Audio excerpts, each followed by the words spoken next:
noite. As escolas campeãs do Carnaval paulistano voltam hoje à Avenida. É hora de lembrar o melhor do espetáculo apresentado no último final de semana, ainda que não se possa esquecer as cenas vergonhosas na apuração. Aliás, os 2 homens presos na invasão já estão soltos, enquanto a polícia ainda investiga um possível complô e uma torcida organizada promete expulsar integrantes flagrados em atos de vandalismo. Como se diz na gíria, demorou. É hora de ficha limpa na Avenida. Veja agora outros destaques desta sexta-feira. Foragido há mais de um ano, Misael Bispo, suspeito de assassinar a advogada Mércia Nakashima, se entrega à polícia em Guarulhos. Menor suspeito de pilotar jet ski que matou menina no litoral paulista presta depoimento à polícia. Síria ignora a pressão internacional. Só hoje, mais 50 mortos em ataques do governo. Justiça do Trabalho decide que empresa pode consultar SPC e Serasa para saber se o candidato a emprego está devendo na praça. Gravidez segura, vida saudável. A história de mulheres que abandonaram o vício do crack para ser mãe. Cala-se para sempre a voz de Peri Ribeiro, cantor da primeira versão comercial de Garota de Ipanema. É a coisa mais linda que eu já vi passar.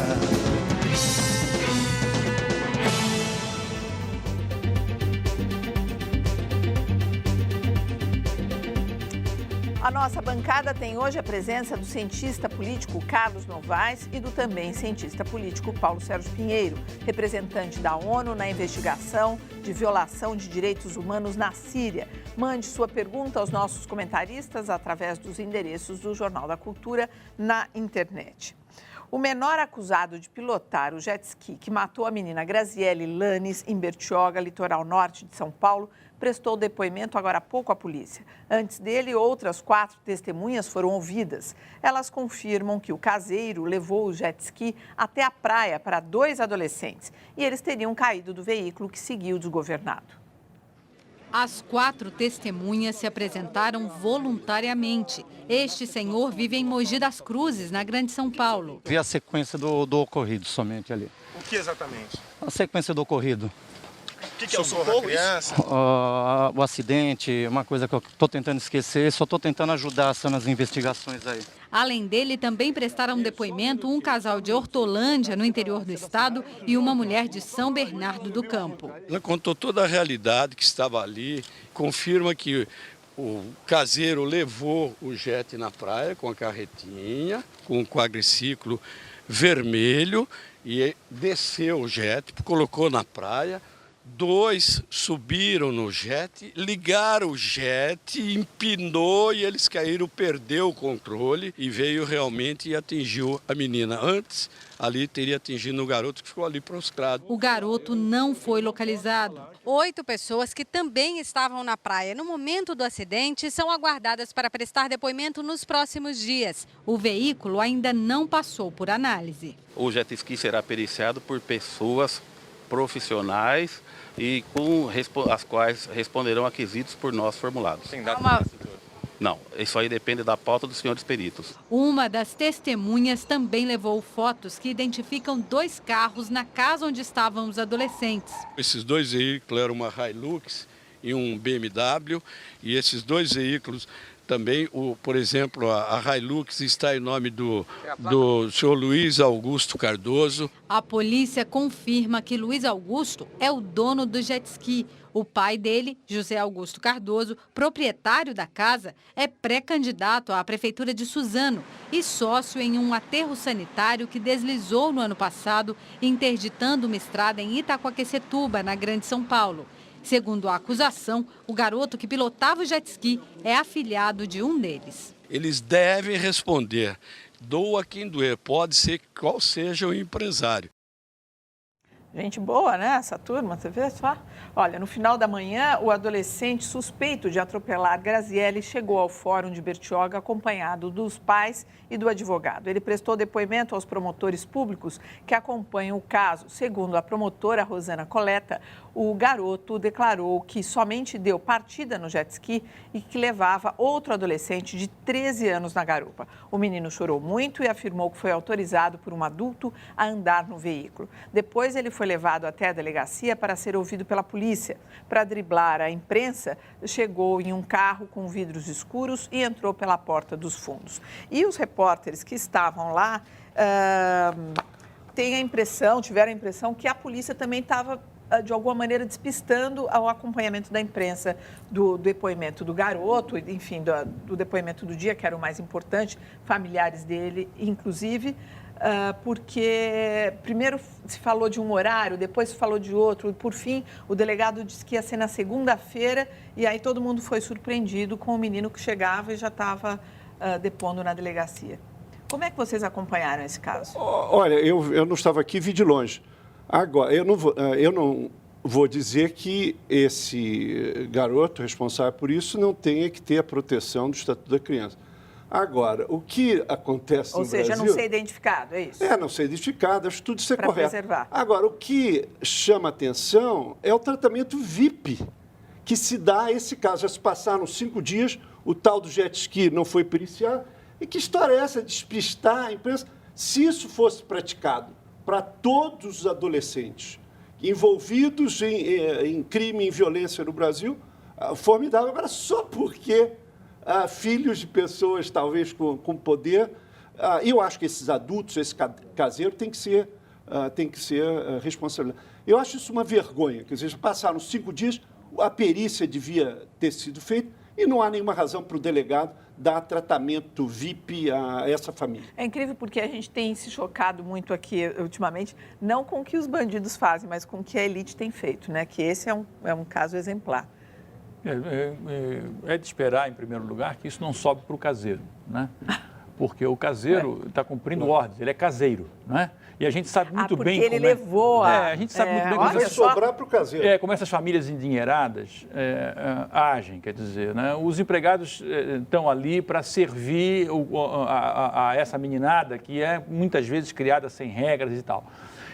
O caso de proteger o garoto da imprensa, eu acho que está correto. O que não está correto vai fazer jogo de esconde-esconde. O delegado tinha que assumir e dizer o seguinte, olha aqui, em nome do Estatuto da Criança e Adolescente, ele devia ser pedagógico, em nome do Estatuto da Criança e Adolescente, o adolescente dará hoje o seu depoimento, não será franqueado à imprensa, enfim, ele explicar. Aí nós estamos no reino da legalidade, não há problema nenhum. O problema é quando a polícia usa esses métodos, esses subterfúgios, para fazer isso que o Paulo Sérgio está dizendo, quer dizer, dar tratamento VIP a certo tipo de criança e a outras crianças, notadamente as pobres e afrodescendentes, que quando são pegas cometendo delitos, porque o que esse menino fez foi um delito, aí elas são vilipendiadas, expostas e tal, né? Isso está errado.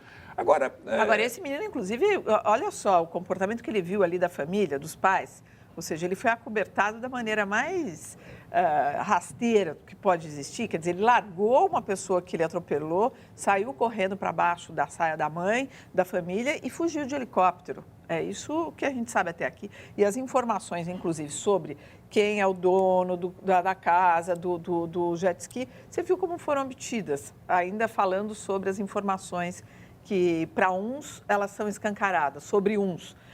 Sobre outros, elas são completamente blindadas. O jet ski está... nós vimos ali pelas cenas... Não foi periciado. Não foi periciado, não é só isso. Ele está ao tempo, ao relento. Quer dizer, sem nenhuma proteção, não há... Que preocupação com perícia pode ser essa? Um jet ski que está estacionado ao lado de uma viatura da polícia, recebendo ali todo tipo de ação do tempo e dos veículos que passam e das pessoas que podem até ir lá e tocar no jet ski. Quer dizer, é realmente um negócio escandaloso. E o que o Novaes falava também é que todo ano, eu pelo menos há uns 20 anos, podia até passar em videotape. Todo janeiro, fevereiro, tem jet ski pilotado por crianças menores de idade e crianças morrem. Tem que proibir jet ski na praia, não há porquê. E ele estava me contando que tem empresa clandestina que aluga Jet ski, na verdade? Há aluguel clandestino de jet ski. De banana, boat, que é aquele negócio compridão. Não há a menor fiscalização sobre isso. Né? Morreu uma outra pessoa essa semana no Brasil afogada porque caiu de um jet ski porque não tinha o colete salva-vidas. Né? Eu concordo com o Paulo Sérgio. Eu acho que tem que proibir jet ski. Vem cá, e onde é que está a Marinha? Pois olha, só fazendo aqui a minha contagem. 5º dia que a gente tenta obter informações sobre a Capitania dos Portos, a gente não consegue uma coisa. Mas não é a Marinha? Eu acho que é Capitania dos Portos que é ligado à Marinha. Sim, claro, é sob a responsabilidade da Marinha. Exatamente. E desde o Batomush, que eu observo que nessas ocasiões a guardiã das nossas fronteiras marítimas nunca aparece e, de fato, se conduz de forma pública e transparente e evidente. É sempre um jogo de subterfúgios. Né?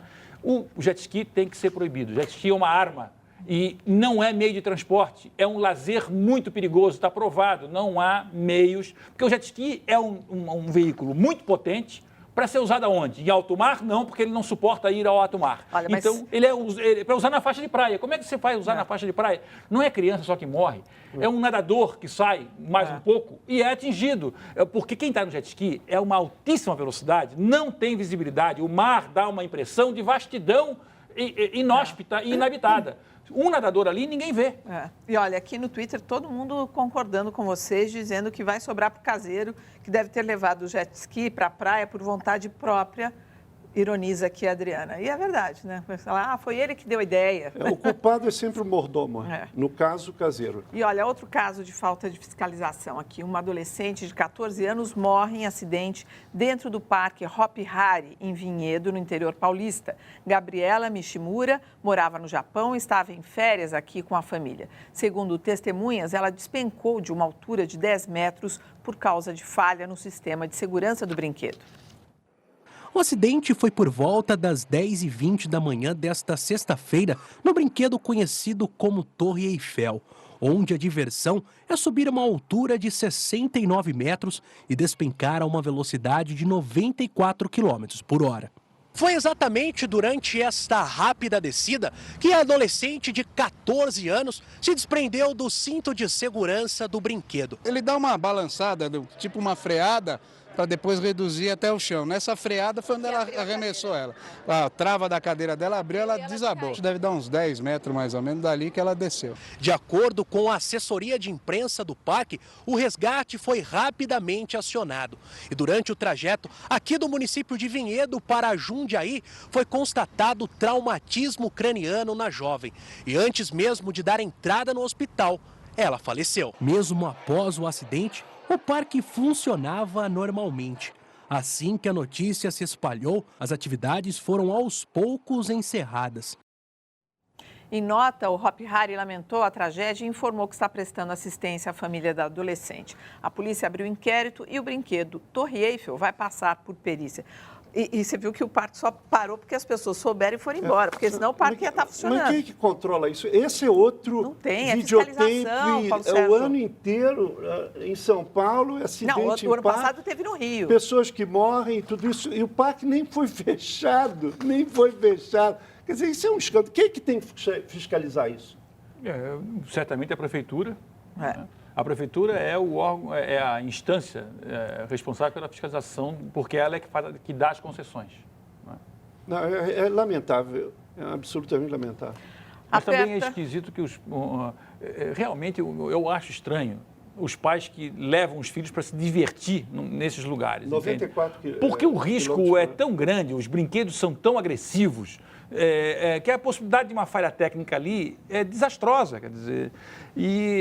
Então, a relação custo-benefício também é absurda, porque o parque não é punido. Eu acho que, na verdade, você está falando uma coisa que eu acho que é a única solução. É um boicote aos parques, porque, pelo visto, a fiscalização ou então a manutenção não virá. Não virão. Não, porque eu te digo mais. Eu acho que a fiscalização nesse caso, sem querer proteger ninguém, mas acho que a fiscalização nesse caso é quase impossível. Na verdade, porque a desproporção entre o que pode acontecer, né, e esses equipamentos, a violência que eles atuam, você pode ter fiscalizado ontem e amanhã o pino soltar e a menina despencar do mesmo mas jeito. Precisa ver por quê. O que tem que haver é por que nos Estados uma Unidos punição muito mais rigorosa. Aqueles parques americanos não tem criança sendo lançada para todo lado. Eu acho que o segredo está nisso. Se houvesse só punição... Só os nossos parafusos são ruins demais. Responsabilização efetiva dos proprietários desse parque, isso não continuava havendo. Mas aqui acontece mas e aí os tem proprietários... Que ter multa. A linguagem a multa é ridícula. Mas é a única linguagem... Se tivesse a fechar linguagem do dinheiro, com multa pesada... Morte no parque, fecha o parque por 60 dias. Pronto, aí eles começam a quê? Fazer gastos que não querem fazer. Porque a legislação, certamente, não é só fiscalização, é que a nossa legislação, certamente, não é na direção de exigir a qualidade dos materiais, a qualidade dos equipamentos. Estão dizendo aqui que não há leis regularizando parques. Bom, eu acho que o que vocês falaram é verdade. Tem que falar o idioma que eles entendem, que é o da grana, do dinheiro. Você fecha por 60 dias, os caras têm um baita prejuízo e não vão... E você sabe que hoje de manhã eu estava ouvindo uma rádio e não parava de ter anúncio desse parque. Eu achei esquisito, agora estou entendendo por quê. É porque morreu essa menor e eles estão querendo dizer que eles são uma coisa E vai ter promoção, agora eles vão entregar. Bom... Aperta o cerco contra a Síria. O relatório da Comissão das Nações Unidas, chefiada pelo nosso colaborador Paulo Sérgio Pinheiro, que está aqui hoje, concluiu que o governo de Bashar al-Assad comete crimes contra a humanidade. Hoje, na Tunísia, líderes ocidentais e árabes se reuniram para discutir a situação do país.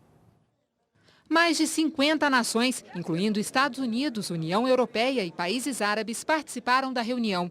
Rússia e China, aliadas de Damasco, não compareceram. Uma ação militar na região foi descartada, mas foi dado um ultimato ao governo sírio para acabar com o massacre da população e criar corredores humanitários nas áreas atacadas. Os países ameaçam a Síria com sanções políticas e econômicas.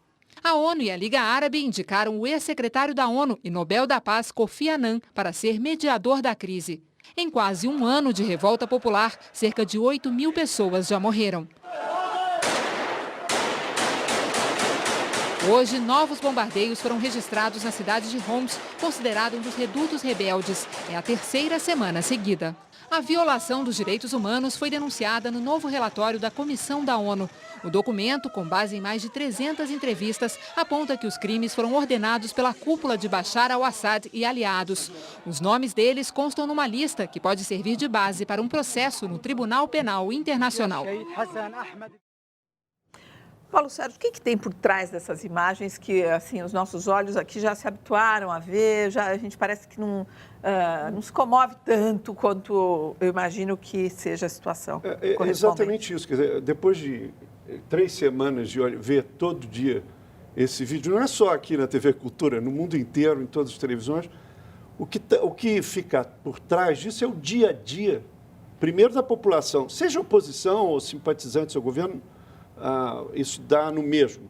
Mas, por exemplo, as donas de casa não podem sair de casa para comprar pão porque tem atirador nos telhados. Atirador integrado nas forças de segurança. Sem falar esses bombardeiros. Quando alguém fala em bombardeio, bom, é coisa de precisão, né? Não. Esses bombardeiros jogam os morteiros, os foguetes para cima da cidade e cai onde tem que cair. Aí morre jornalista, morre criança. E o dia a dia, sem falar o dia a dia dos que participam efetivamente das manifestações. E aí você tem detenção arbitrária, tem tortura, tem desaparecimento forçado. Ninguém sabe. Agora, como vocês não conseguiram entrar, como é que vocês obtiveram as informações? Lamentavelmente, a República Árabe da Síria não nos autorizou a visita, ainda que nós tenhamos uma correspondência fluida e um contato com as autoridades, os representantes da Síria em Genebra. Isso ocorreu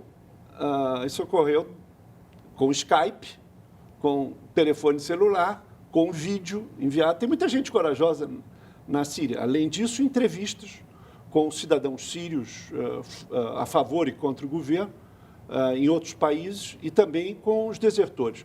O relatório apresenta não só uma boa descrição da cadeia de comando das forças do governo, que está praticamente intocada, quer dizer, as deserções de altos funcionários militares foi muito Foi muito limitado. Agora, Paulo, o que vai ser feito com esse relatório?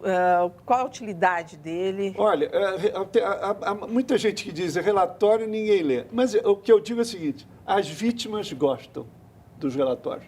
O que vai acontecer com esse relatório? Bom, está acontecendo. O relatório saiu ontem, certamente foi mencionado na reunião hoje de Tunis.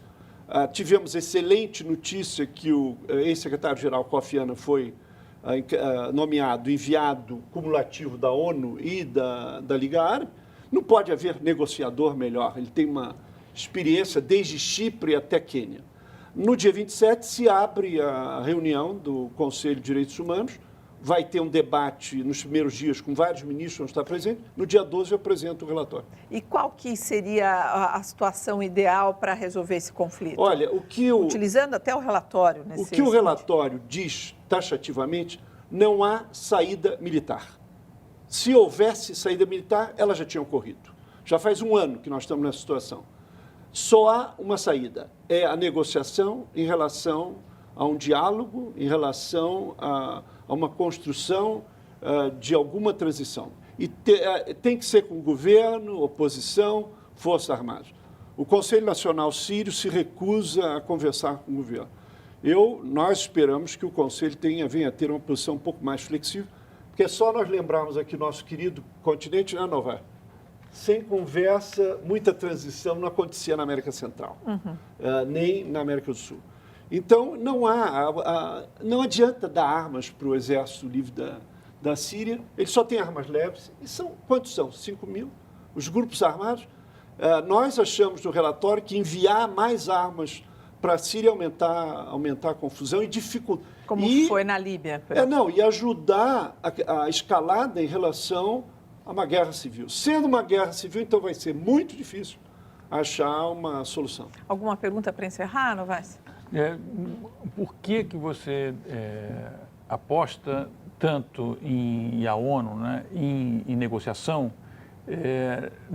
depois de um ano de conflito e quando a Síria está praticamente à beira da guerra civil? Quer dizer, se já não está em guerra civil, está à beira da guerra civil. E mais, a negociação incluiria de alguma forma aceitar o Assad como fiador de uma transição, ou a negociação Assad, você sai e a gente negocia em outros termos, mas a negociação parte de que ele sai, né? Olha, a Liga Árabe, a segunda proposta da Liga Árabe foi essa, que o presidente Assad saísse e o vice-presidente assumisse. No relatório nós não damos a receita de como é essa negociação. Para mim, a negociação é por exclusão. Não há nenhum país quer colocar tropas na Síria. Um ano é muito desgaste também para o governo. Quer dizer, não quer dizer que o governo continue intacto. Há muitas tensões e certamente a situação do governo nos primeiros meses do conflito era muito mais segura do que atualmente. Então, eu acho que com esse desgaste, os impasses na comunidade internacional. Eu também acho que a Rússia e a China estão começando a ser sensíveis a um desgaste internacional muito grande. Então, é por isso que a gente aposta na negociação. Quer dizer, a comissão. Vamos seguindo aqui, então. A seguir, os 2 homens que tumultuaram a apuração do Carnaval já estão soltos. E mais, acusados de matar a advogada Mércia Nakashima, se entrega à polícia depois de um ano foragido.